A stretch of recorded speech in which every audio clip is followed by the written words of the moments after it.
Hi guys, it's me, ChazzaHD, and welcome to this special live stream. Of course, the season is now over, and in this stream, what we're going to be getting into is my 2023 driver rankings, and we're going to be going through the entire field, all 22 drivers that participated in the 2023 Formula One season. And yeah, cannot wait to go through it because I've been looking forward to doing this actually for quite a few weeks. So yeah, I can't wait to get into it and to also justify some of my reasonings for why I've gone for certain drivers in certain positions. And I'm sure you guys will disagree with certain positions I've gone for certain drivers. And of course, during this stream, whether you're watching this after the stream is finished or watching it during, make sure whether it's the top 5, top 10, whether you want to do the entire 22 drivers, let me know what your driver rankings are for the 2023 Formula One season. And yeah, either post them in the comment section or post them in the live chat. And as we are live, of course, I will get to your comments soon enough. But great to see you guys here, no matter what time zone you're in. Hopefully you're all having as good a time as possible, no matter what part of the world you are in at the minute. I hope, yeah, you'll be joining me today in ranking how the drivers have done for 2023. And yeah, I'm sure there will be certain drivers in this stream that it will be a bit of a hot debate over in terms of, who deserves to be in what position for the driver rankings. But before I get into the driver rankings, I just want to say one quick thing. And I want to clarify this again. And I know I've clarified this a couple of times already before this stream has happened, when talking about me, doing this stream. Because I know this was a bit of a confusion, I guess, back when I did my mid-season review, when I did driver rankings for the season so far. I think people got a bit confused as to what driver rankings, at least my driver rankings, mean. The driver rankings that I am doing is not based on who has been the most impressive. Because if it was based on that, it would be wildly different. You would have, plenty of drivers from midfield teams in the top 10. And yeah, it would just not be quite the same as it would be for what I'm doing. And what I am doing is purely from 22nd to first, who has been, you know, the best driver, the worst driver, the 12th best driver of the season, in my opinion, based on the stats and evidence and all of that. That is what I'm doing. It's not based on who I think's been more impressive, because again, that is a totally different thing. I just want to clarify that before I get into the stream, because I don't want people, sat there thinking, well, why is this driver, behind this driver when they've been more impressive? Again, I'm not basing it on who has been more impressive. I'm basing it on who I think has genuinely been better during the course of the season. And another thing I want to clarify quickly as well is my driver rankings, really, I am basing off of a couple, well, not a couple things, three things mainly. One, where the team they raced for finished in the championship, which is mostly really to do with the team's, performance more so than the driver. The amount of retirements they had during the season, because in terms of comparing teammates, that is important. And the third thing is what was it? I'm trying to think of what the third thing is. Also, yeah, who your teammate is. That is also a factor for how I've come to the driver rankings that I have. So I just want to clarify that those are the three main things that are causing me to rank the drivers in the certain positions that I have. So yeah, I think what we'll do is we will, as just had some dropped frames there. Hopefully you guys didn't suffer too many lagging or too much lagging there. Yeah, I think what we'll do is we'll just get straight into it. And what I'm going to do first is we'll go through, say, the midfield Then I'll come to you guys in the chat to see what you think and what you think of my rankings, what your rankings are for the midfield. And then after that, we'll get into the top 10 and then go through them one by one. And then, of course, we'll come to you guys again in the chat to see what you guys think for the top 10 and just who I've ranked in what positions for the top 10. So what we'll do with our driver rankings, we'll start with 21st and 22nd place. Now, Logan Sargeant, 21st, Nick De Vries, 22nd. I would be very surprised if you are ranking all 22 drivers. I'd be very surprised if anyone had any of these two drivers higher than those two positions, because Nick De Vries, I know he didn't do the whole season, but he was pretty poor. He was never really on the same pace as his teammate, and Yuki Tsunoda, no disrespect, he's not exactly, a god in Formula One. So yeah, De Vries, I think, easily the worst driver. Logan Sargeant, 21st. Sargeant, of course, absolutely destroyed and bullied in qualifying by his teammate Alex Albon, who, again, good driver, but not the best driver, nowhere near the best driver in Formula One. So yeah, I'd be very surprised if anyone went with any other driver below 20th place other than these two, Sargeant and De Vries. So, yeah, I thought I'd just get them out of the way because all of the 20 drivers above them, I do have individual slides for. And what we're going to be doing is going from 20th to 1st. Kind of, build the suspense, if you will. So let's start with 20th place.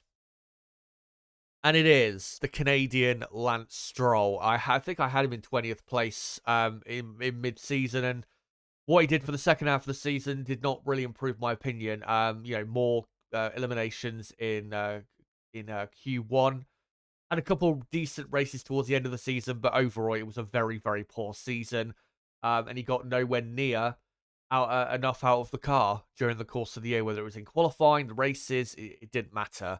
He did finish 10th in the championship, did Stroll. Very lucky to, though, because he was nowhere near a top 10 driver in 2023. Only took, though, 12 points finishes from 22 races in 2023. You have to remember with Stroll, he didn't have a ton of retirements. So to only take basically just over 50% of points available from each race in the car he had, but let's be honest, for basically every race of 2023, was good enough to finish in the points is very, very poor. And yeah, in qualifying, again, lack of making it through to Q3 was incredibly poor from the Canadian. And then the comparison there with Alonso, 19-3 to Alonso in qualifying, and 17-4 to Alonso in the races. Now, we expected Fernando to be better than Stroll this season. That's not a surprise, but we have to remember with Fernando is not exactly the quickest driver over a single lap, especially in 2023. He's still very quick, Fernando, over a single lap, but he's not, he's not Leclerc, Hamilton, Verstappen, Norris level, I would say. And Stroll, who did decently well against Sebastian Vettel, I think you would have expected him probably to do, at least in the races, possibly a bit better, but yeah, was just absolutely destroyed by Fernando Alonso. But yeah, 20th, Lance Stroll, absolutely. What a terrible, terrible year. And only has himself to blame, even though his father and team principal are trying to make excuses for him. In 19th place, Kevin Magnussen. I think I had Magnussen 19th as well in my mid-season review. Was 19th in the championship. Only took 3 points finishes in 2023, which was actually more than what Hulkenberg had. But as you can see in the head-to-head, Hulkenberg was comfortably the better driver. 15-7 for Hulkenberg over Magnussen in qualifying, and then 13-9 for Hulkenberg over Magnussen in races. Now, with the head-to-head in the races, that's not a problem. I mean, we know Kevin, in races maybe isn't quite as strong as he is in qualifying, but the main disappointment this year has been, as you can see, his qualifying performances. The amount of times that Hulkenberg has been either just outside the top 10 or even in the top 10, and Magnussen has been, eliminated in Q1 or just in general nowhere near his teammate. It's been ridiculous the amount of times that's happened, especially when you consider, Kevin Magnussen, the quality we know he has over a single lap. And I think there were a couple glimpses that, that he does still have that speed. We saw it in Singapore, for example, where I think he qualified in 6th place. So it's there with Magnussen. He just didn't show it. I don't know if the car this year just didn't suit him.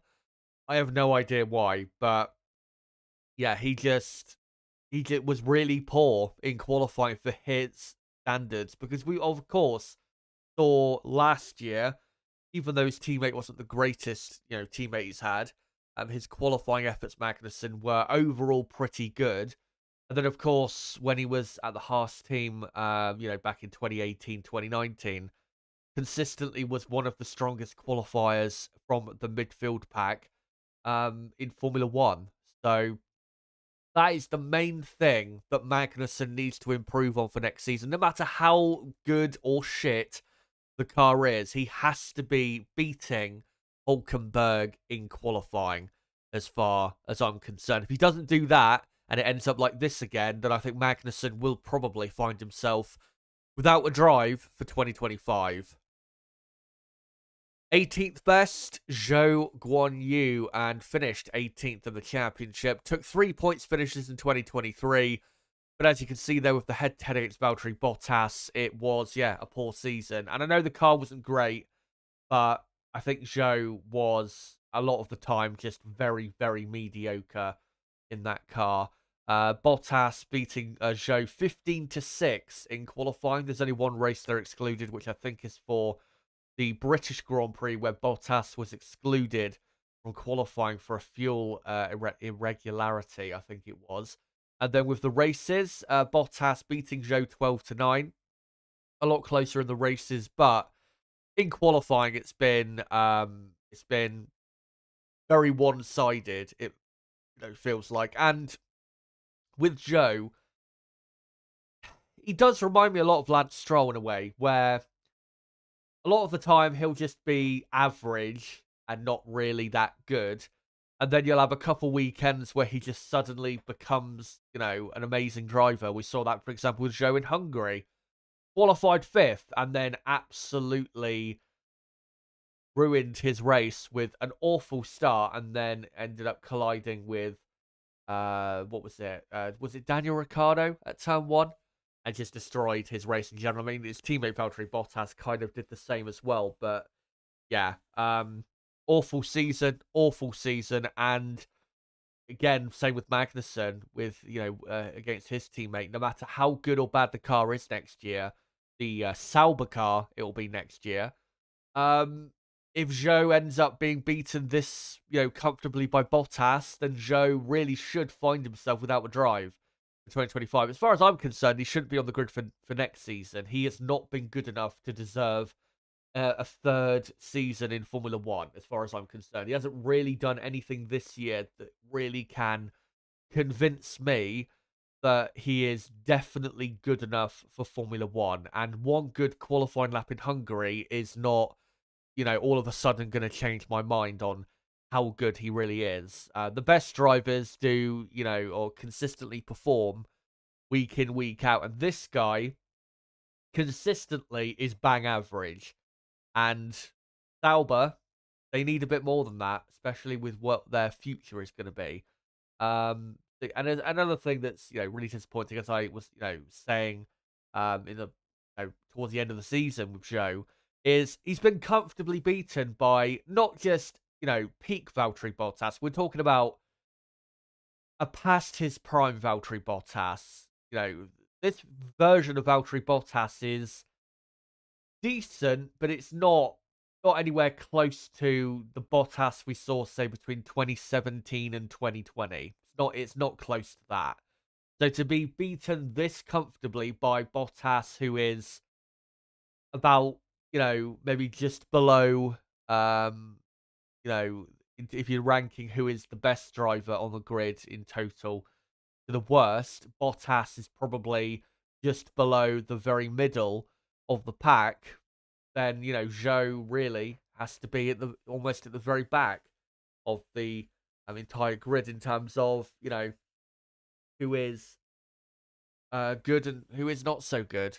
So yeah, I hope we'll see an improvement next year, but I don't think we will. I don't think Zhou is good enough for Formula One, and I don't think really, looking at his Formula One career so far, I don't think he's really shown us consistently ever that he is good enough for Formula One. 17th best, I'm going Daniel Ricciardo, who also finished 17th in the championship. Now, you may be thinking, why have I put him ahead of Zhou, Magnussen, and Stroll, despite Ricciardo only doing a handful of races? Well, despite him only having 1 points finish in 2023, which was a great finish in Mexico of 7th place, as you can see there with his head-to-head against Yuki Tsunoda in qualifying in the races, he was only just, slower, worse. I don't know what you want to call it. He was just off Tsunoda in both qualifying and races. And, given how Tsunoda performed this year, and given how Ricciardo, had a pretty tricky year, came in mid-season, did a couple races, then broke a bone in his hand, then came back a few races later. I think Ricciardo did pretty well considering the circumstances of what happened in 2023.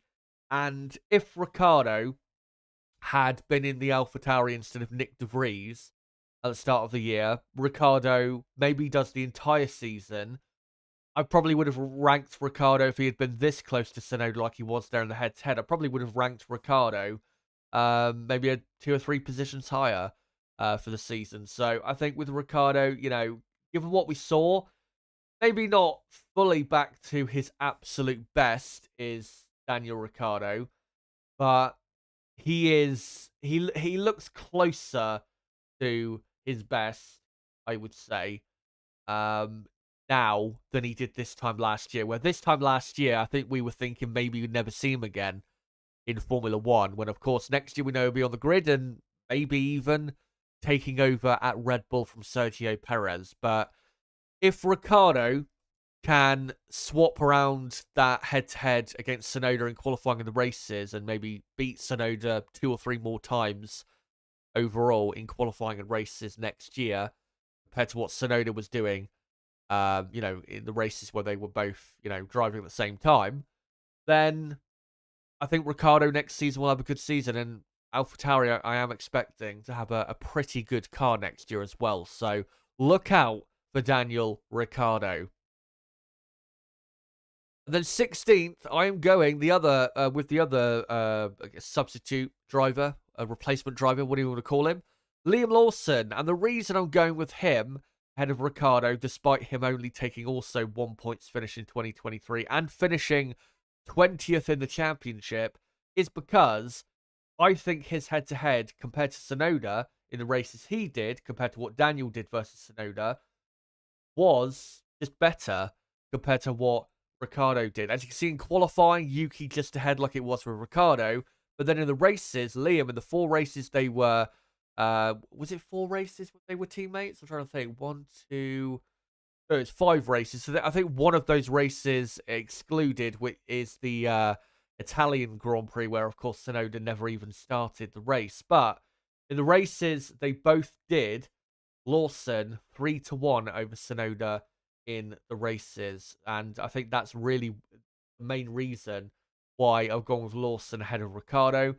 And if Ricciardo does replace Perez at Red Bull and Perez, just falls off the grid and Lawson ends up taking over from Ricciardo mid-season at AlphaTauri, I would be very interested to see, especially if the car, AlphaTauri car next year is pretty good, be interested to see just how well Lawson does, because I think if he comes back in and performs as well as he did this year with the races he did, I think we could see Lawson really impress people. And given how the car improved as well in the, after he left the team, would have been interesting, honestly, to see if he had stayed in the car, what he would have done. I think he probably would have had a couple more points finishes with Lawson in that car. But yeah, very impressed with him, I'll be honest. I thought he was a good driver in Formula 2, but I wasn't quite sure if he was quite good enough to be, proper, good enough for Formula 1. But this season has proven that he definitely deserves a chance, at least one full year in Formula 1. So, yeah, really hope to see Lawson very soon. Whether it's next year, 2025, we'll see. But yeah, very, very good season for what he did, Lawson, when he was in the AlphaTauri car. 15th best, Valtteri Bottas. Yeah, not the greatest season for the Finn. Finished also 15th in the championship. Took 4 points finishes from 2023, but this season was his worst finish in the championship. Since 2013, which was his debut season 10 years ago, and in that year finished 17th. I think a lot of the reason why he finished so low in the championship really was because of the car. The car just wasn't very good this season. Valtteri did do some really good weekends, though, where he was very quick in qualifying. I think was it Qatar was one, where he was really quick in both qualifying and the race. There were some other weekends where he was on the pace as well, but yeah, as I said when I was talking about Joke on You, even though he's still definitely good enough for Formula 1 is Valtteri, this is not the best version of Valtteri Bottas we've seen, and he is... I don't want to say winding down for his career, but I do feel like we're entering the final 2 to 3 years of his career. But I wouldn't say we're quite winding down with Valtteri Bottas with his F1 career just yet. I think he's definitely got a bit of time left in Formula 1, but I think we've definitely seen the best of Valtteri Bottas. Next year, of course, if the car is better, that'll help Valtteri, but yeah, I'm not really expecting much from both Sauber drivers next season, because I think really this year, and we kind of saw it at times in 2022, these two are just not, exactly two drivers who can get, I think, the most out of the car, especially with Valtteri Bottas. I don't think he really is capable of doing that as much as he could do when he was younger. So, yeah, Valtteri Bottas, 15th, and I can't really rank him any higher than that. I think probably some people may argue that I've ranked him too high, to be honest. But, yeah, let me know in the chat what you think of that. Let's now go on to 14th best for the season. And this may surprise people, but I'm going Yuki Tsunoda for the 14th best driver of 2023. Finished 14th in the championship as well. Took 6 points finishes, 6 of the 8 points finishes that AlphaTauri had in 2023, and equals his best championship position of 2021, or from 2021, of also 14th place. Of course, though, the 14th place in 2021 was a poor finish, given how good the car was that particular year. Now, you may be thinking, why have I gone with Tsunoda so low overall and not even, halfway through the entire grid? The reason is because this season, even though Tsunoda's had a good season, I still think, because of the teammates he's had this season, and also the situation surrounding his teammates this season, in terms of, not having a consistent teammate, a consistent benchmark through the year, that's why I don't rank Tsunoda's season maybe as well as others, because, Nick De Vries, for example, the teammate he had for the first 10 races, was pretty poor, really, for Formula 1. De Vries is a good driver, but he's not Formula 1 quality, unfortunately.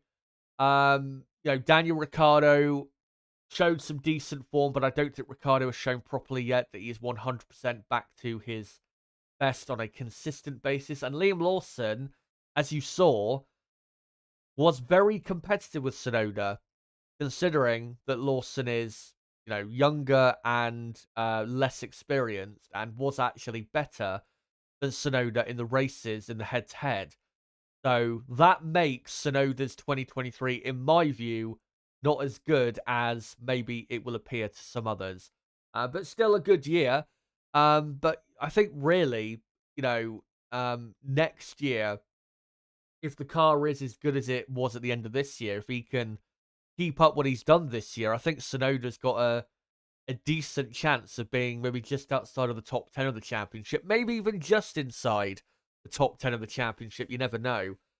So, yeah, good season for Tsunoda, but again, because of the situation with his teammates and how he did compared to his teammates and, again, who they were in particular, not as good of a season as I think people may be thinking. And I think we need to remember that with Tsunoda, that at times his teammates made him look a bit better than he probably is. And I think at certain times, who his teammate was made him look maybe not as impressive or as good as he actually has been in 2023. Let's go on to the 13th best, which may surprise people, but I've got plenty of justification for it. Nico Hülkenberg, 13th best driver for this season, finished 16th in the championship for 2023, and took, yes, only 1 points finish in 2023. Very surprised at that. But the reason I'm going for him 13th best is because, one, his head-to-head compared to Magnussen, very good, especially in qualifying. I think we have to remember, Hülkenberg before this season, not had a full-time seat since 2019. So to come in and, comfortably beat Kevin Magnussen in the head-to-head, I think is very, very good from Nico. And as well, considering that I think you could argue that Hülkenberg, at this point in his career, probably isn't as good as he was, say, I don't know, 5-6 years ago. So, yeah, I think a very good season for Hülkenberg. But what makes it, in my view, better than Tsunoda and the 13th best overall is that he made Q3 9 times in 2023. And at the end of the day, the reason he didn't score as many points as he really maybe argue should have is not because of him, because of the car. It's because his team has consistently let him down when he has delivered so often for the Haas F1 team in 2023. And if that car could deliver in the race the pace it had in qualifying, I think Hülkenberg would have finished definitely at least 13th in the championship. Maybe even, finishing, in between or ahead of both Alpines, because the Haas a lot of the time was in very high positions. But again, the Haas had no race pace, no time management. Of course, the Haas team brought a new car towards the end of the season, which failed so badly they had to go back to the old car, which Hülkenberg then in the old car made Q3 one final time in Abu Dhabi. So Hülkenberg's had a very good season. But again, his team and the car has let him down from what would have been a really good comeback in terms of his overall championship finishing position from Nico Hülkenberg. And that's the one thing that I think is really sad for this season, is people are going to look at this season and they're going to think, well, Hülkenberg, not very good, 16th in the championship. But again, when you look at the context of the season, been a really good comeback from Hülkenberg. Really good comeback. I think looking at some of the comebacks from certain drivers over the last 10, 15 years, I think this has been arguably the best comeback I've seen since I started watching Formula One, in terms of coming back at either the same level, if not a better level, than you were, say, expecting. It's been very, very good from Hülkenberg. So, yeah, I think definitely has been, at least one of the top 13 drivers on the grid. And I think, if next year Haas can produce, what do you call it? If he can produce, as many Q3 appearances next year, and Haas finally somehow produce a car that is quick on a Sunday, you will see Nico Hülkenberg be one of the strongest midfield runners. Absolutely. No doubt about that. But let's now go on to the final couple drivers outside of the top 10. And in 12th place, I'm going to go Esteban Ocon, Esti Besti, whatever you want to call him. Finished 12th in the championship. Took only one podium this season. Very good podium in Monaco. But the head-to-head with his teammate Pierre Gasly is the reason I've got him below. Gasly for the season. Gasly 15-7 over Ocon in qualifying, and Ocon 10-9 over Gasly in the races. There are a couple of races that are excluded where both Alpines either didn't finish or stuff like that. Yeah, Ocon first half of the season was good. He was, I think, performing in the first half of the year as well as he was when he was against Fernando Alonso in 2022. But then he just dropped off the pace. I don't know if it was because the car, in terms of the the development, just went away from him, and he didn't like the car as much in the second half of the year. What I do suspect, though, is because he's had, no disrespect to Pierre Gasly, but Pierre Gasly is not as good as Fernando Alonso. Maybe because of that, Ocon allowed his level to drop this season. Because, of course, in 2022, to properly compete with Fernando, he couldn't allow his level to drop. And that's why Ocon in 2022 was consistently good through the year.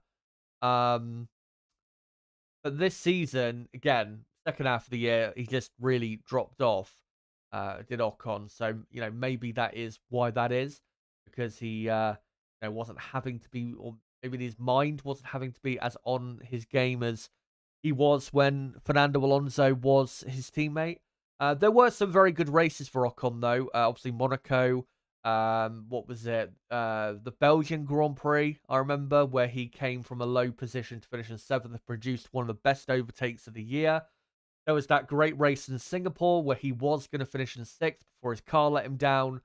A couple other very good races as well. But yeah, compared to Gasly, has been worse, and that's why I've got him down in 12th position. We'll see how he does next season, but definitely in qualifying has got to step it up, because Gasly in the second half of the year, I think, embarrassed Ocon quite a bit, to be honest. And the 11th best driver, in my view, of 2023, which might cause some controversy, if I can speak English. Let's go on to him. Yep, Alexander Albon, finished 13th in the championship, took 7 points finishes in 2023, 7 of the 8 points finishes the team had, and was 22-0 against Sargent in qualifying, 18-3 over Sargent in the races. And that 22-0 in qualifying, that's the first time a driver has been 20, or not 20, but has been undefeated compared to the teammate in qualifying since Max Verstappen compared to Alex Albon in 2020. So yeah. Now, you may be thinking, Chaz, why have you ranked Albon outside of the top 10?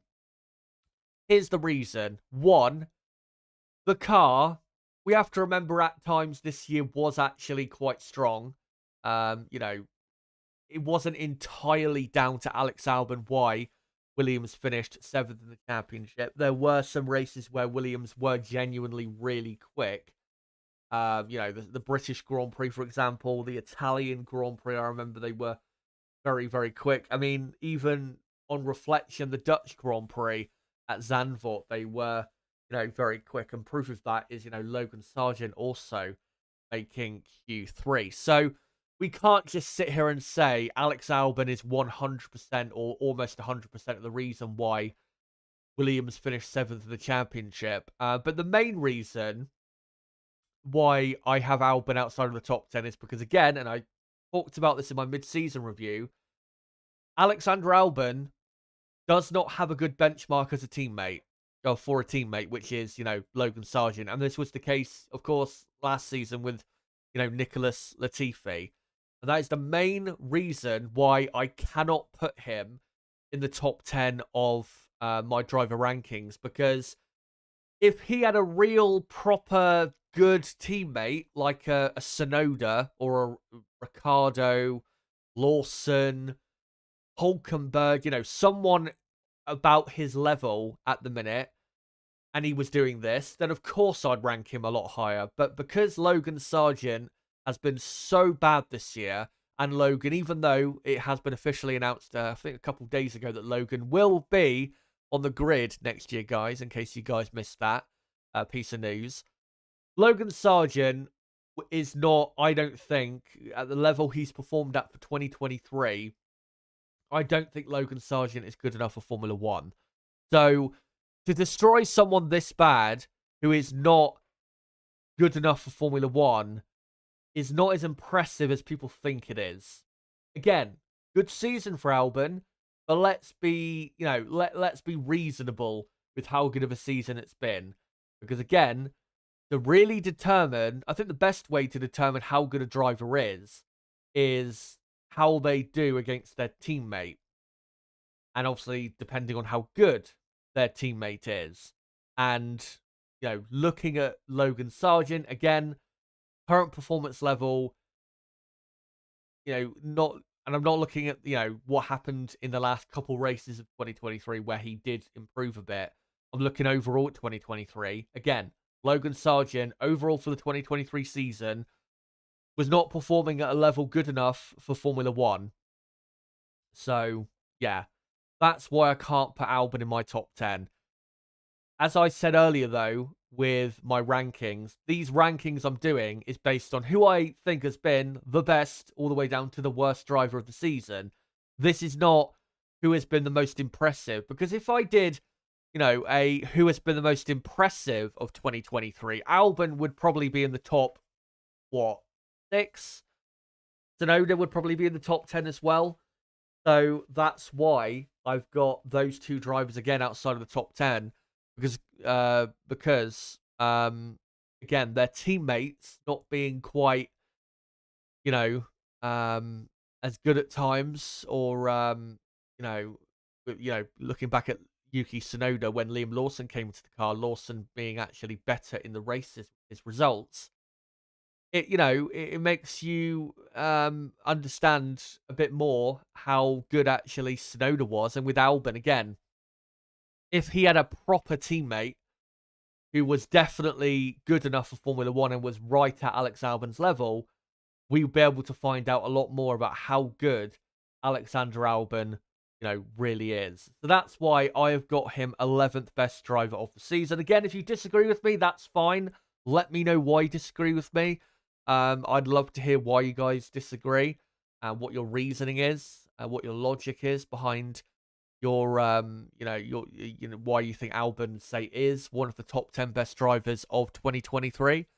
Let me know in the comments section, live chat, wherever. But before I get on to my top 10 best drivers of the season, one thing I do want to do is just quickly show in a table 11th to 20th place. So there you go. There is my 11th to 20th. Albon 11th, Ocon 12th, Hulkenberg 13th, Tsunoda 14th, Bottas 15th, Lawson 16th, Ricciardo 17th, Zhou 18th, Magnussen 19th, Stroll 20th, and in case people missed the start of the stream, obviously 21st and 22nd, Sargent and De Vries. So yeah, those are my driver rankings so far. Again, we'll get to the top 10 in a few minutes' time.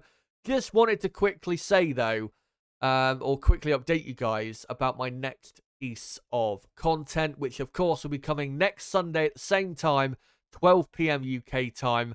I'll be live to do my early F1 2024 predictions, so make sure to come along to that to make your early predictions and give your thoughts in general as to what you think will happen in 2024. Of course, we're not going to be taking it, super seriously, because, of course, we don't have any data for 2024 to really know who is where on, pace or anything like that. But yeah, we'll just, have a talk about it, really. And obviously I'll give my predictions and we'll see how accurate those will be once we get into, the early part of the season. So make sure to come along to that. And if you are new to the channel, make sure to subscribe for more content like this. Yeah, bottom right of the screen, you can, you can subscribe right there. And also, make sure to smash the like button. We are currently on, 13 likes? Let's try and get up to 20 plus likes if we can in the next few minutes. I'll do a couple things quickly. And then I will come to you guys in the chat. Yeah, I just got to readjust a few things in my OBS quickly. So just give me a minute or so, guys, and then I'll get on to some of your comments. Quickly do this. Readjusting order of certain pictures. There you go. Right. Let's see what some of you guys have to say. Keith is saying you're harsh on De Vries, Chaz. Well, let me know why. I'd love to know why you think I'm being harsh on him. I don't think I'm being harsh on him at all. He was definitely the worst driver of the season. Keith also saying, I do think people are harsh on Magnussen. The car in the race is terrible on tyres, so I let him off for that. That is true, but again, there is no excuse for the poor pace in qualifying. If he was out qualifying Hulkenberg and was still ending up, where he was in the championship, that's fine. But the lack of pace in qualifying is why I've got him so low down, because it was, for what we know he can do, it was poor from Kevin Magnussen. It really, really was. So, yeah. That's why I've got him, at 19th. Simon Crackton saying, as a Magnussen fan myself, I'd say that Stroll has performed better than my man, or the man, my compatriot. And also Simon saying, I wonder what Bottas's motivation is to stay in F1. I think he still wants to, continue racing, and I think that's just what it is at this point. I don't think he's really too... I think it's kind of like with Kimi Räikkönen towards the end of his career. He wasn't really too bothered with where he finished. He just wanted, to continue racing because, that's what he does, and that's what he enjoys, of course. Regardless says, I just expected a little more from Magnussen, to be honest. Had him at the bottom of the full-time drivers. Yeah. Simon Craglan saying, I think it was the perfect timing for Alpha to get in Paul Scher instead of Zhou. I don't think they would lose that much with him instead of Zhou. That's the most frustrating thing with that whole situation is, if you replace Zhou with Paul Scher, what are they losing? It's not like they're replacing, I don't know, like an upper midfield properly, good midfield driver like a Gasly or Ocon with Paul Scher. I don't think replacing Zhou with Paul Scher, I don't think is a risk. I just don't think it is. And I do believe that Teo is better than Zhou Guanyu. Not by, a million miles, but I do think he's better. And I think he's got more talent. So, yeah, that's the most frustrating thing for me is just why not take the risk? What have they got to lose? What have they got to lose? Simon says, I think Tsunoda should be ranked higher. Just want to hear your opinion on this. Do you think Williams should replace Sargent with Vesti or Drogovic, or do you think Williams made the right choice? I mean, if Sargent can perform a lot more like he did in the last couple races of 2023, then that would be great. And, that would maybe, we would then think he is, good enough for Formula One. But based on this season and how bad it was in a car that was, for the midfield, it was pretty good. Let's not act like it was the worst car in the entire field, because it wasn't. Yeah, I think probably he should have been replaced by,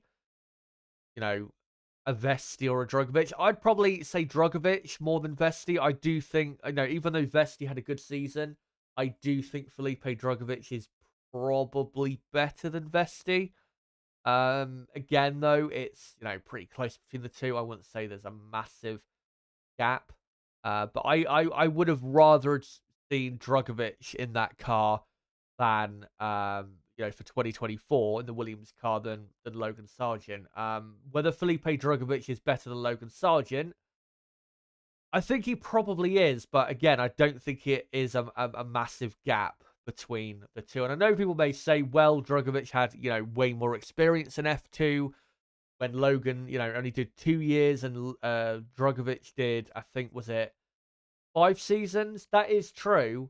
that is true, but with the gap that Felipe Drugovich had to the rest in his F2 championship winning year, I think it does show that you know that Felipe deserves, possibly, you could argue, a chance in Formula One. Whether Felipe Drugovich, is more deserving than other drivers, again, that is a debate to be had. I don't think he is as deserving of having a chance as Teo Porcher, because I do believe Teo Porcher is better. Of course, you've got a couple drivers outside of Formula One at the minute, Antonelli and Behrman, who will be on the grid. I'm certain of that in the next couple years. And you've also got, a couple IndyCar drivers who I think probably deserve a chance more so than Drugovich. Alex Palou, I think is how you pronounce his last name. I think he deserves to be given a shot in F1 more than Drugovich does. So, yeah. If Williams do replace Sargent for 2025, it will be interesting to see who they go for. If Kimi Antonelli, who of course is a Mercedes Academy driver, if he does win the F2 championship in his first season, which would be amazing, especially when you consider the jump he's made at such a young age from, Formula Regional European Championship racing to F2. If he does do that, then it probably will be Antonelli at the Williams team. Maybe alongside Albon, but that's not a guarantee because Albon might get signed by somebody else. There has been rumours recently that Ferrari are looking at signing Albon because he has a similar driving style to Leclerc and that they want to build also around Leclerc.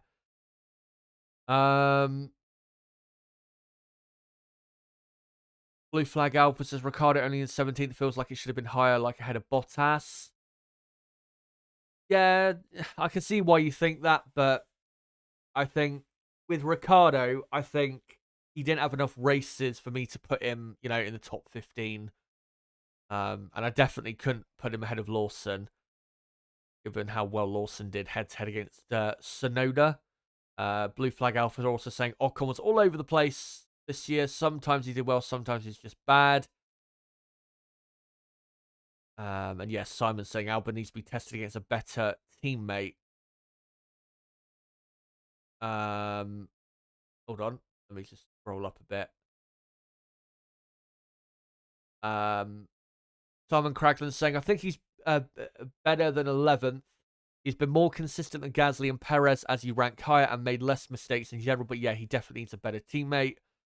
Skrillany. There's I met Lewis at Brackley yesterday and says the W50, for what you can see, will be able to challenge Max and beat him. He told me he's ready to get back to the old Hamilton. Yeah. And I'm sure as well, Father Christmas is real. Simon Cragland, he gives his 20th to 11th place. Sargent 20th, Magnussen 19th, Stroll 18th, Zhou 17th, Bottas 16th, Perez 15th, 14th Hulkenberg, 13th Ocon, 12th Tsunoda, 11th is Gasly. Crystal Racing, good to see you, mate. Says Stroll, De Vries, Sargent have not all annoyed me. Magnussen has been handicapped by Haas, but exposed by a rejuvenated Hulkenberg.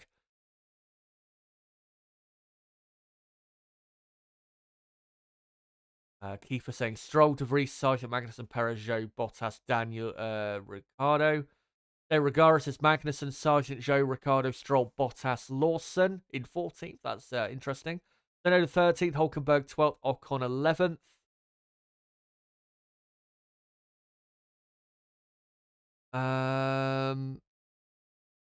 Blue Flag Alpha asking Antonelli skipping F3, is that even possible? Yeah, 100%. Anyone can do it. And given the results that Antonelli has had in other series, which have been so impressive, I can see why they're trying to do it. And let's be honest, if Antonelli if he proves to be as good as the hype has him to be, then I think you're looking at the replacement for Lewis Hamilton in Kimi Antonelli. But yeah, whether he will actually be good enough to be Lewis Hamilton's replacement, again, we will find out a lot more in 2024 with Formula 2, because, of course, he'll have Oliver Bearman as his teammate, and he'll have some very competitive rivals as well.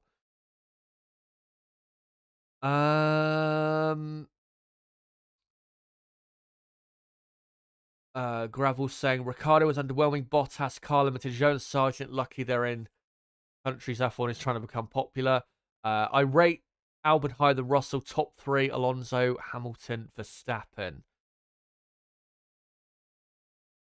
And Crystal Racing earlier saying, Max, Alonso, Lewis, Norris, and Albon has been my top 5 this year.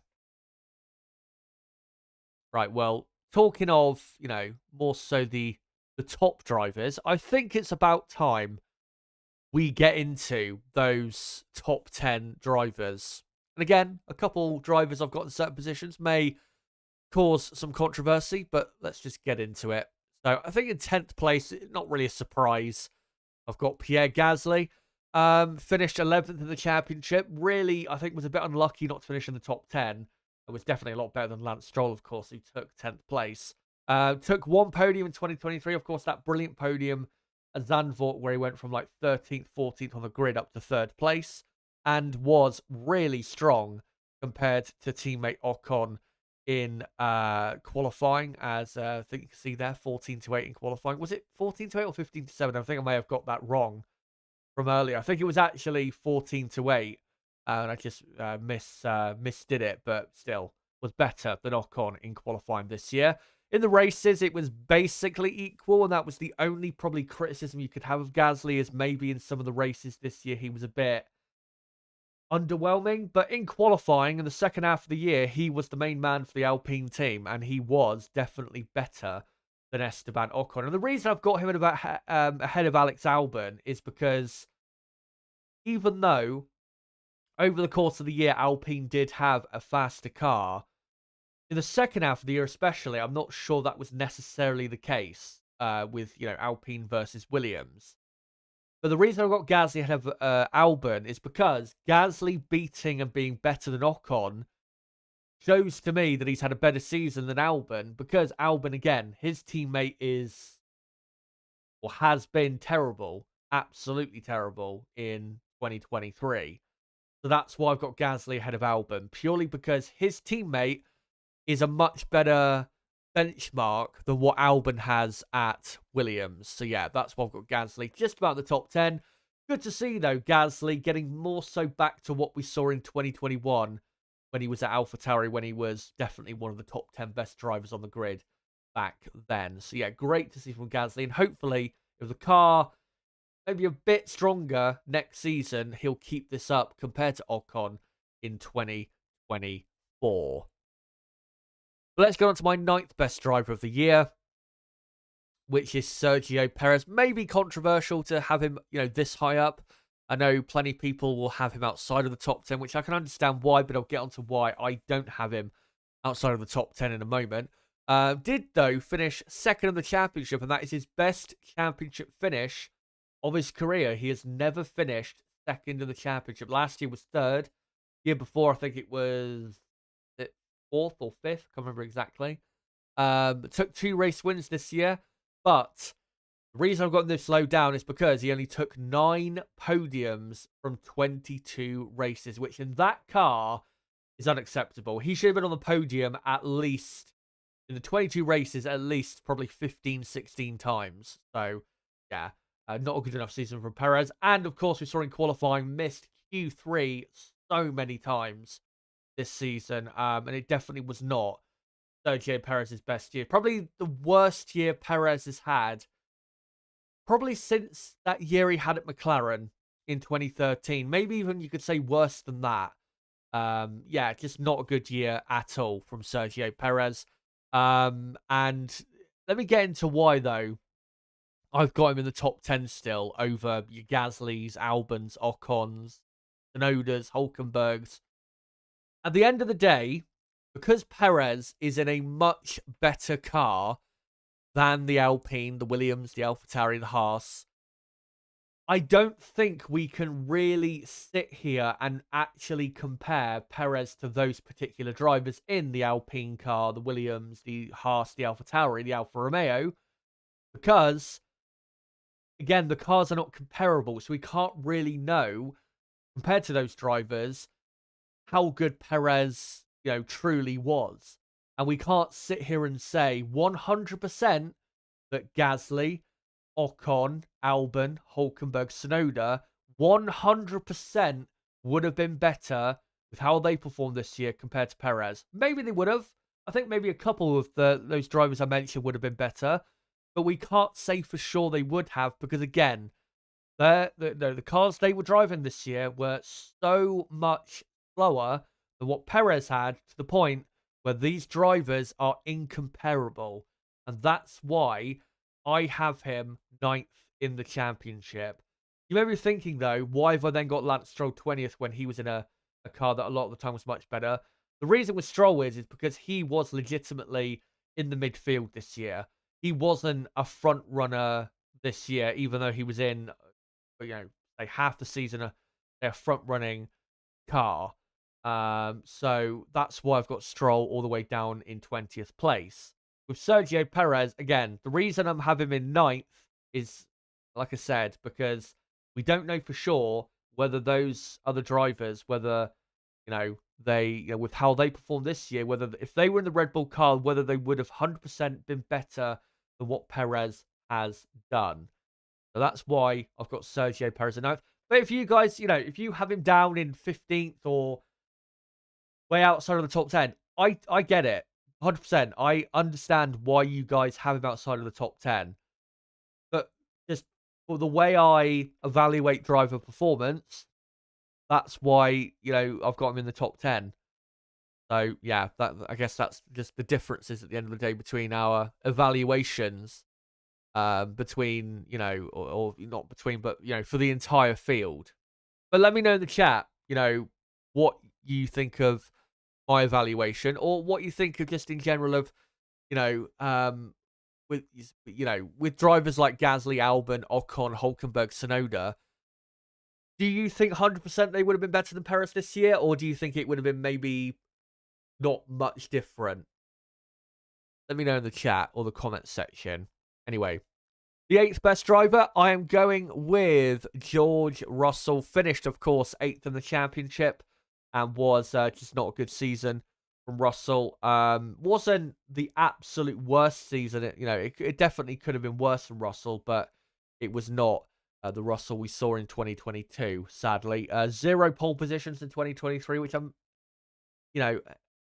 maybe, that's not really something to hold against him, but maybe you could argue there was a couple races where he should have been up there fighting for pole. Hungary, of course, where his teammate was on pole, is a race, where he probably should have been up there. I think Russell was eliminated in Q1, if I remember correctly, in Hungary. And his pace in general around that time of year was pretty bad. The main, or the two main reasons I got him so far down, though, is because, only 2 podiums this season, which, for a team that finished second in the championship, is not good enough. He should have been on the podium probably 3 or 4 more times than he was. And there were probably, a couple races where he definitely cost himself a podium. The Las Vegas Grand Prix being one. There was, again, there was other races where he qualified way too low down and cost himself a proper chance for a podium. Hungary, for example. And, yeah, just wasn't, in the races this year, just wasn't a good year for Russell. He just wasn't really there a lot of the time. As you can see, in qualifying compared to Hamilton, he was level with Lewis Hamilton. Very impressive. But in the races, Lewis Hamilton comfortably beat him. And given the talent that George Russell has, he should not be being beaten that comfortably by Lewis Hamilton. It should be a lot closer. Russell should have been beating Hamilton in about 3 or 4 more races than he did, honestly. So that's why I've got Russell down in 8th in the championship. And next year we need to see an improvement and a return, really, to the Russell we saw in 2022. Because the Russell in 2022 was, even though I didn't think he was better than Hamilton overall for that year, because Lewis, I thought, was in 2022 quite unlucky, Russell was, most importantly, consistently good in what was a, not a great Mercedes car last year. But this year, very inconsistent and just not really delivering most of the time for the team in the races. And that is one thing, again, that must change in 2024. No matter how good or bad this Mercedes car for next year will be. But yeah, not a good year from Russell, and definitely he can do better than what he's done this year. Seventh best driver, I am going Oscar Piastri. Of course, his debut season in Formula 1, finished 9th in the championship, top 10 finish in his debut F1 season, and took 2 podiums during 2023. The reason I've got him ahead of Russell is because, same amount of podiums as Russell when Piastri's in his debut season, I think really just shows you how good Piastri 1 is overall and how good of a season it was. But if you look at, the points situation in the championship, Piastri only finished, what was it? I think 90 points behind Russell in the championship. And, when you consider that in the first half of the year, the Mercedes was way, way, way, way quicker than the McLaren. And really up until the up until the summer break, the Mercedes was almost every weekend quicker than the McLaren. That is a very, very good job to still be that close to George Russell. And given, of course, McLaren finished 4th in the championship, Mercedes was 2nd. Yeah, that's why I've got Piastri up in 7th place and as the 7th best driver of 2023. Really excited to see what he can do next season. I think next season, if the McLaren car is as good as it was in the second half of this season, if it's like that next year, I think Piastri could legitimately finish in the top 5 of the championship next season. I think that is a definite possibility. We saw towards the second half of the year, Piastri more so was starting to beat Lando and get closer to Lando. So, he's getting more consistent, more confident, and better all the time. And, of course, now he has 1 year's experience. Next year should be a very good year for Piastri, no matter the pace of the McLaren car. But yeah, 7th best driver for the season. I can't have him ranked any higher, though, because compared to our top 6, he wasn't quite as consistent as the top 6 drivers I'm going to get into. So yeah, that's why I've only got him as 7th best. But if he keeps this up next year, then, and again, if the McLaren car is really strong next year, then I think I could have him as one of the top 3-4 best drivers for 2024. We'll see how that goes. Now we're going to get on to 6th place, and for really 5th and 6th place, it was really tough to decide these 2 positions, because they are 2 positions held by teammates. And we will start with Carlos Sainz in 6th place, who finished 7th in the championship. That was actually his worst championship position since 2018, where he finished in 10th place. Only person, though, not a Red Bull driver to win a race in 2023, and took 3 podiums in total for the 2023 season. Now, you may be wondering, why have I got Sainz behind Leclerc? Especially when a week ago at the final race, I was saying I think Sainz has been better.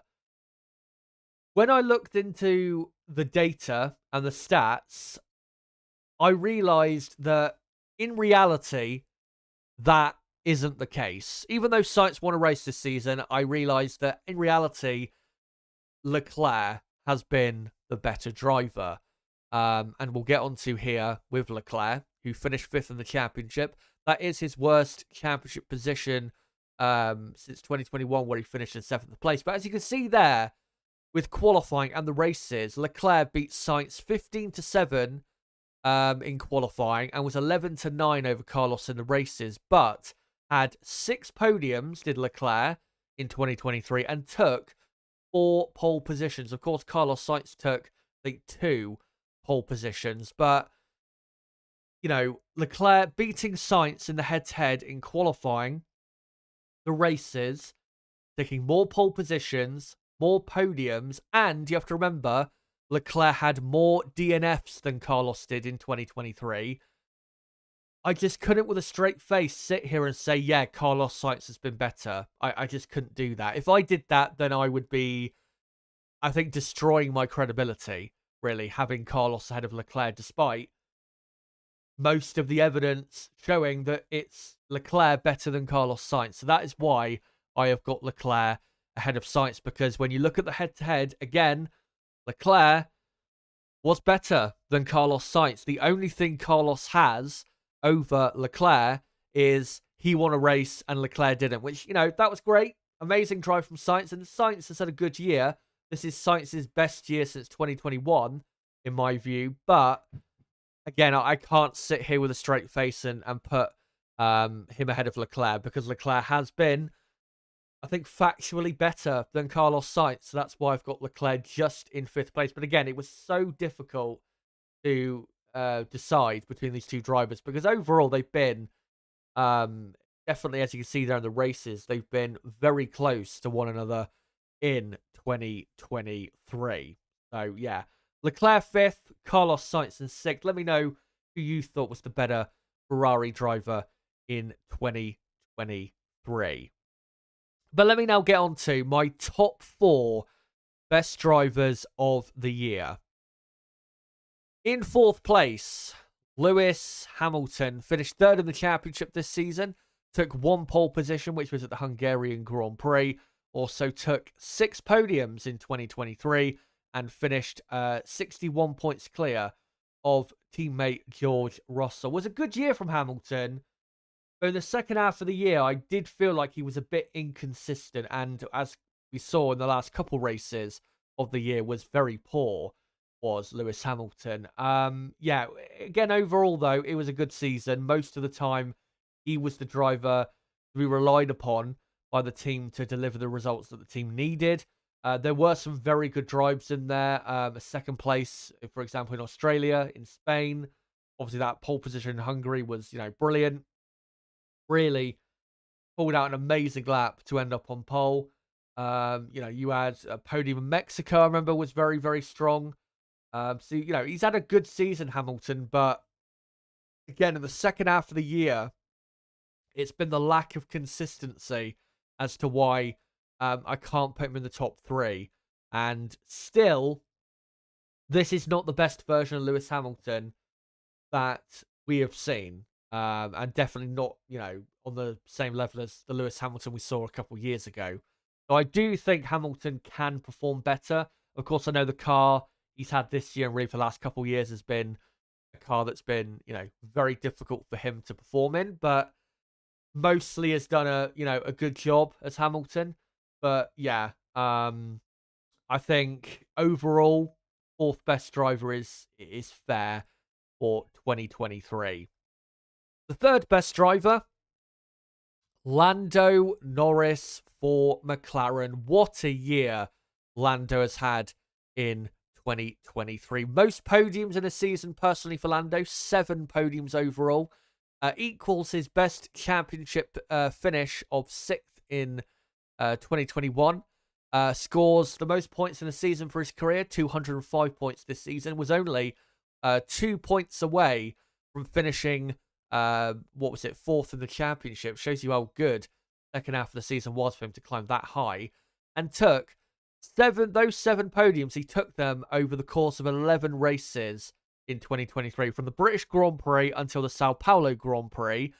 Those 11 races, 7 of those races, he was on the podium. Just shows you in the second half of the season how consistent Lando was. And that's really why I've got Lando ahead of Lewis Hamilton, because over the course of 2023, I think Lando Norris has been consistent when Lewis Hamilton has not quite been as consistent as Lando.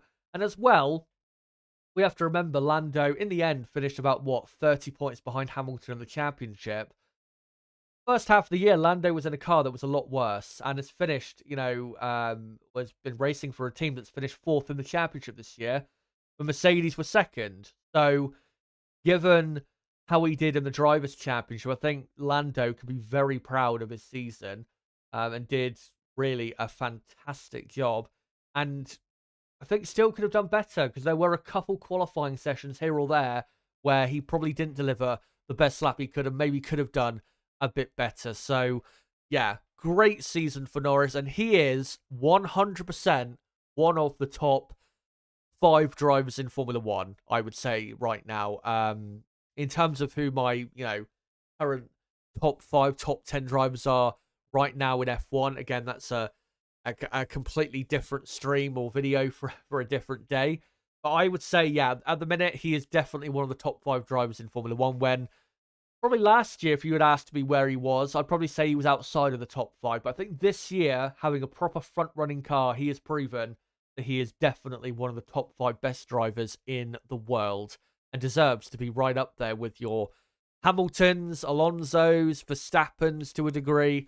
Leclerc's definitely is in that ballpark. What a season from Lando. Cannot wait to see what he does next season. And yeah, hopefully McLaren keep up their great performance for the second half of the year. And I think for the top 2, I think you guys can already guess what it's going to be. Fernando Alonso in second. What a year from Fernando. Took 8 podiums in 2023. First time finishing in the top 5 of the championship since 2013. First season as well of more than 1 podium for Alonso since 2013.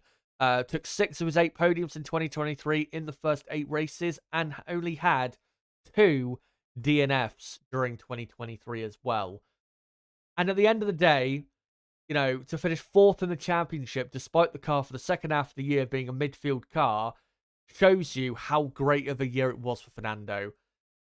So unbelievably consistent in that car and delivered week in, week out. Got the best out of the car almost every weekend. And really, the team, I think, can thank him for keeping them in such a competitive position in the second half of the year, even when they were, falling off the pace. Fernando has had an amazing year and is still one of the best drivers in the world, even though he is, 40... Is he 42 years old now? Yeah, still one of the best drivers in the world, without a doubt. And I think definitely has been the second best driver of the year. I had him second best by the mid-season, and really, again, it was because of his consistency. And that consistency never dropped in the second half of the year either. So yeah, brilliant year for Fernando. And I really hope next year that he can be given a car that is as good as it was at the start of this year, but just, hopefully that continues on for the whole season, not just, for the first 8 races, 9 races of the season. But yeah, what a season for Fernando. Cannot wait to see what he can do next year. So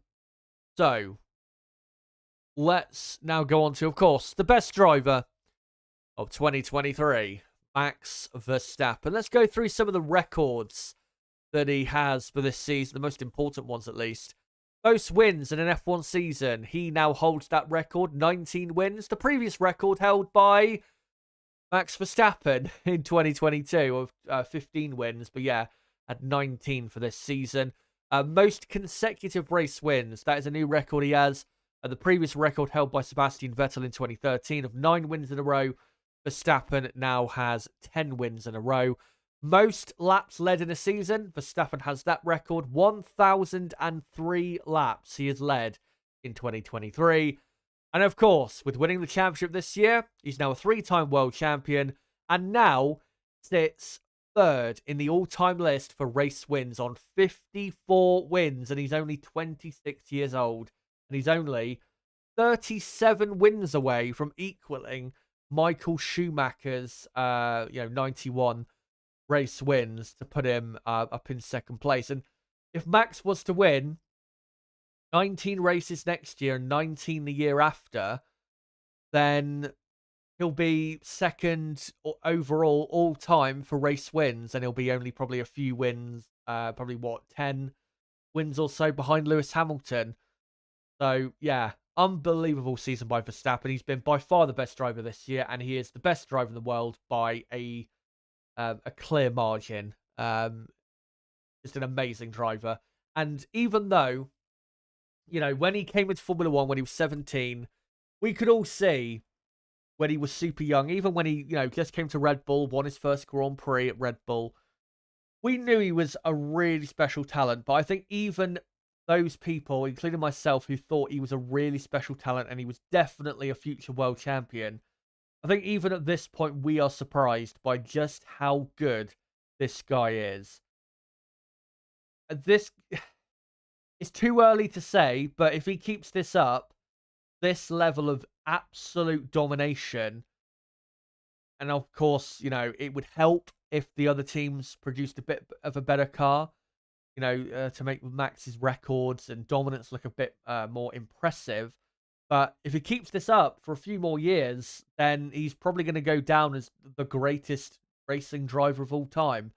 If he keeps this up, it's going to be amazingly hard, though, to keep this up because, again, it's been a record-breaking year for Max Verstappen. But yeah, already a 3-time champion at 26 and 54 wins overall. Yeah. I just, when I thought, a few years ago, say back 2017, 2018 time, when I thought, where would Verstappen be in terms of how many wins by now and how many championships, I would have probably said, probably about, I don't know, 20 or 30 less wins and maybe a couple less championships by now. So, yeah, he is right ahead of schedule, is Max Verstappen. What a year. What a driver. And I don't think he'll be stopped next year or the year after, as far as I'm concerned. But let me, in a table graphic so you guys can, see it a bit better. Let me display my top 10 for the season. So Max Verstappen, number 1. Alonso, number 2. Norris, number 3. Hamilton, number 4. Leclerc, number 5. Sainz, number 6. Piastri, number 7. Russell, number 8. Perez, number 9. Gasly, number 10. And Albon, 11th. Ocon, 12th. Hulkenberg, 13th. Tsunoda, 14th. Bottas, 15th. Lawson, 16th. Ricciardo, 17th. Zhou, 18th. Magnussen, 19th. Stroll, 20th. And then Sargent, 21st. And Nick DeVries, 22nd. That is my driver rankings for the Formula 1 2023 season. Now, I want to hear from you guys as to, why you think I'm wrong with certain drivers, why you think I'm right, or, just let me know in general what your rankings are. And please let me know what at least your top 5 are for the season. And I will get to some of your comments in a moment. And a few things. There you go.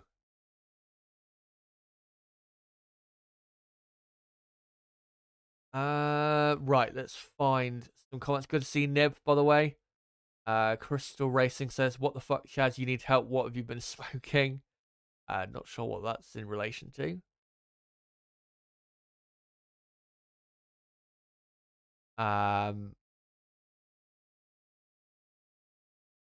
I think it might be in relation to where I put Tsunoda. Yeah.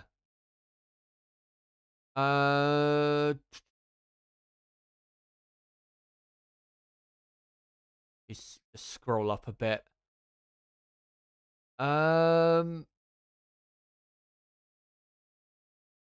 Crystal Racing saying I'd rank Russell somewhere like 13th. He was erratic. Simon Cragland saying, I think those drivers you mentioned could have performed better than Perez, but I think Perez can perform better than what he did. The pressure got to him, I think. Yeah.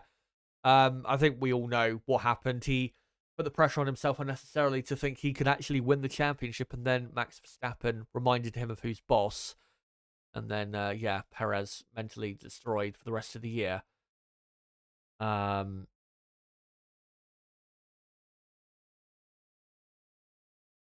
number 7 is spot on.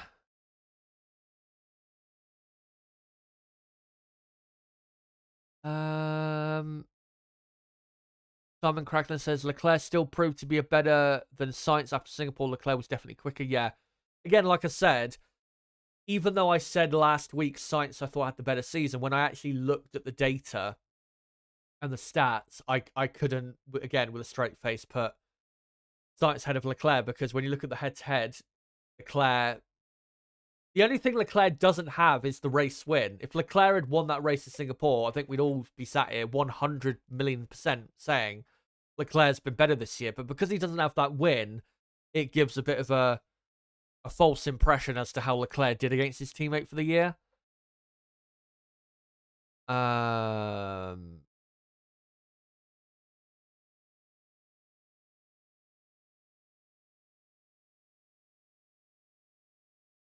Blue Flag Alpha says, I would, for me, put Alonso at the top. He took a pretty average car to get podium multiple times, which is really amazing. Sure, the season later on is not good, but you can't deny his brilliance. I don't think anyone really can not, or can put anyone other than Max Verstappen in first place, but that's the reason I've got him in second place, because he did, Alonso, the absolute best he could have done with that car basically every weekend. And you can't really sit here and say he could have done more. FIFA asking, how is Hamilton ranked worse than Lando Norris? Chaz, again, because Lando, I thought, was more consistent this season. Simon Cragland's gone for Gasly 10th, Albon 9th, Russell 8th, Piastri 7th, Sainz 6th, Leclerc 5th, Hamilton 4th, Norris 3rd, Alonso 2nd, Verstappen 1st. So same top 8 as mine. Almost the same top 10. Crystal Racing saying Max wins percentage 86%. This guy also single-handedly made it the invincible year, barring Singapore's, where Red Bull got horribly wrong. I think he also now has the highest win percentage for any F1 season as well. Blue Flag Alpha says the reason is that he won most races by a big margin. The fact that he won most races so easily caused the races to be boring. If there's more competition around, I'd put him on top. I understand why. I understand why you think that. But yeah, I think because of just how dominant he was, I think I've got to have him in first.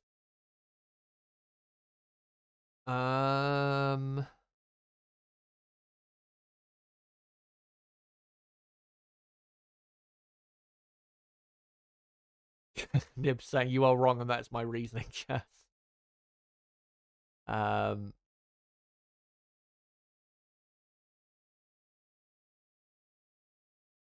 The WTF thing was about jokes about you potentially putting Alonso on top. No, I was never going to do that.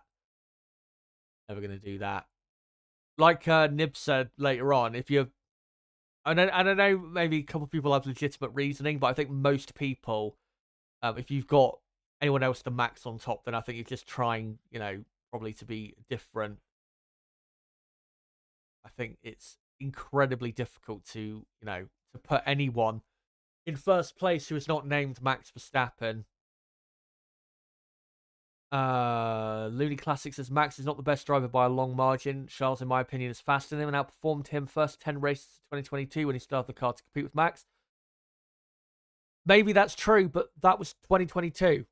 We're now in 2023. And, Leclerc, second half of this season, once that upgrade came at the Japanese Grand Prix, he did get back to his best, but we have to determine who is the best based on, especially with the top drivers. We have to base it really on current form. And in the first half of the year, Leclerc was about the same performance level as Carlos Sainz. And of course, we know Verstappen is better than Carlos Sainz. And that is why Max is definitely, clearly, the best driver in the world. But if Leclerc, next year, if Ferrari have the second best car and Leclerc is as good as he was the last few races of this season for the entirety of next season, then maybe, yeah, you could say Leclerc is, very close, if not right there with Verstappen. But let's see next season. Crystal Racing's top 10 is Max, Alonso, Lewis, Norris, Albon, Tsunoda, Piastri, Leclerc, Sainz, and Gasly.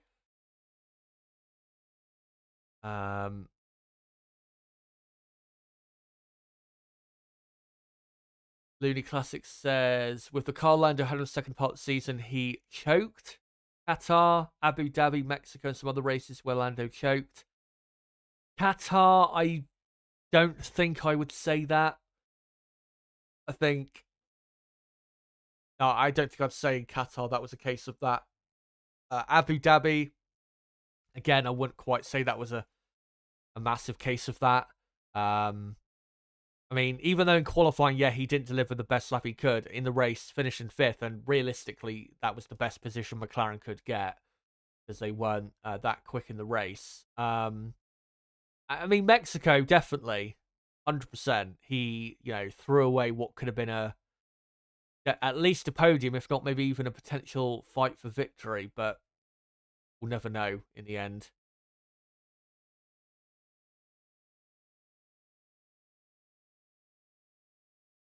Juan Alba, hey Chaz, what's your top 5? Who's your top 5 for next year?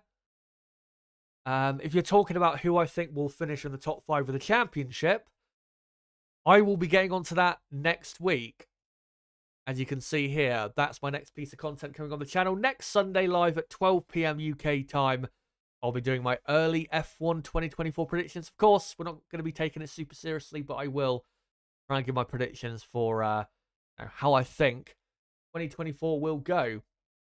So make sure to come along to that next Sunday. But yeah, I think I'll just read this final comment from Say Regara, and then I think I'm going to come to the end of this stream because I'm pretty much gone through everything I wanted to. Say Regara's top 10: Max, Alonso, Hamilton, Leclerc, Norris, Sainz, Piastri, Albon, Russell, Perez. Again, if you're watching this after the stream is finished, make sure to let me know your driver rankings for 2023. Very interested to hear what you guys have to say. But that is me done for this driver rankings stream, video, whatever you want to call it. I will be back next Sunday for those early 2024 predictions. And next Sunday, I will have some more information on recorded videos that I have planned and recorded videos that I am currently working on. So, yeah, I'll have more info on that next Sunday. But thank you guys for coming along to this stream. Been great to have you along. Make sure, before you go, if you are new to the channel, to subscribe. Because, of course, we'll be doing plenty of content during the winter and plenty of content during the 2024 season to keep you bang up to date with everything going on in 2024. Before you go as well, make sure to smash that like button. Does help the channel grow. Does help me also see that you guys enjoy the content. And there is a link below in the description to the Discord server. Make sure to join that Discord if you want notifications for my videos, streams, and just content updates in general, because that is a great place for notifications for those particular things. But guys, thank you so much for coming along for this driver rankings stream. And until my 2024 predictions video, or stream rather, next Sunday, same time, live at 12 p.m. UK time, it's been me, Chazza HD. Goodbye.